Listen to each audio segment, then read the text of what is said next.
তো আজকে আমরা পড়বো relation between Ka, Kb and Kw for conjugate acid base pair. তো দেখো, আর্হেনিয়াস তত্ত্ব অনুসারে আমরা অ্যাসিড কাকে বলবো? যারা জলীয় দ্রবণে H+ ত্যাগ করবে। এবং আমরা বেস কাকে বলবো? যারা OH- ত্যাগ করবে। কিন্তু ব্রনস্টের তত্ত্ব অনুসারে আমরা কি বলতে পারি?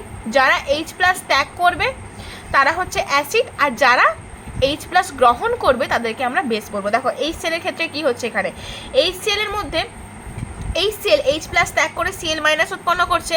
আবার কি এটা রিভার্স প্রসেস হলে কি হতো? Cl- আবার একটা H+ কি গ্রহণ করে এই সেল উৎপন্ন করতে পারতো। তাহলে কি হতো?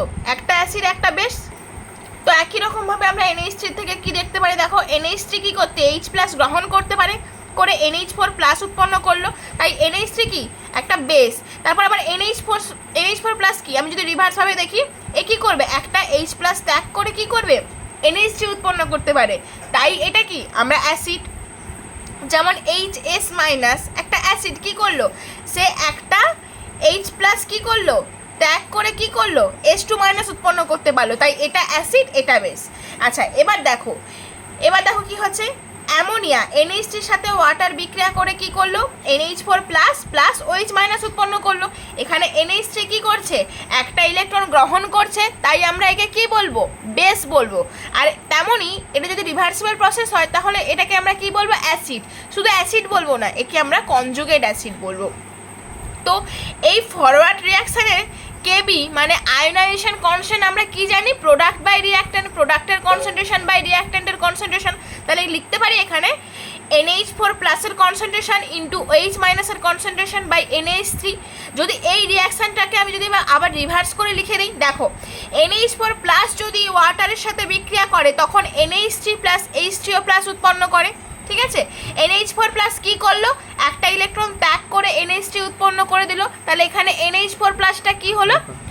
NH4+টা হচ্ছে আমার অ্যাসিড হয়ে গেল।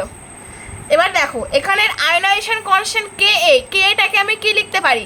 K সমান প্রোডাক্টের কনসেন্ট্রেশন বাই রিঅ্যাক্ট্যান্টের কনসেন্ট্রেশন। দেখো NH3 H3O+ এগুলোর কনসেন্ট্রেশন বাই NH4+। ওয়াটারের কনসেন্ট্রেশন কিন্তু আমরা কখনো লিখবো না।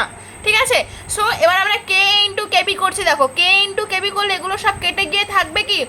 H3O+ into OH-। এই H3O+ ইন্টু OH-টাই কি আমরা কি বলবো? এটাকে Kw। Kwটা কি? Ionic product of water. দেখো Ka ইন্টু Kb সমান কি? আমাদের Kw বেরালো। তাহলে Ka সমান কি? Kw/Kb। তাহলে বলতে পারি Kw কি একটা কনস্ট্যান্ট অ্যাট 298 কেলভিন। Kw কি 10⁻14 হয়। তাহলে Ka কি ইনভার্সলি প্রপোর্শনাল টু 1/Kb। এটা যেহেতু কনস্ট্যান্ট আমি এটা বলতেই পারি এটার সাথে এটা কি ব্যস্ত সম্পর্ক।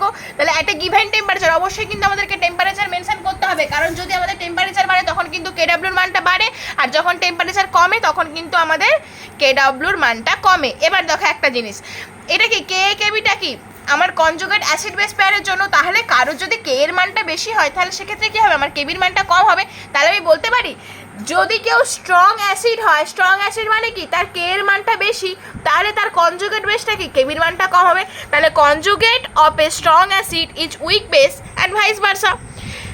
বুঝতে পারছো? যদি একটা উইক অ্যাসিড হয় তাহলে কি তার কনজুগেট বেসটা কি স্ট্রং হবে। তাহলে একটা কোশ্চেন এখানে ডিসকাস করছি। দেখো which one is more basic, Cn- না SO4⁻? দেখো এখানে H2SO4 থেকে কি করবে? দুটো H+ ত্যাগ করে SO4⁻ উৎপন্ন করবে। এটা একটা কি স্ট্রং অ্যাসিড। তাহলে স্ট্রং অ্যাসিডের কি হবে?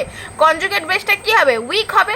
তাই SO4⁻ উইক হলো, আর HCl কি একটা উইক অ্যাসিড, তাই কি হবে? তার কনজুগেট বেসটা এখানে স্ট্রং হবে। সো অ্যান্সার হবে আমাদের এইটা।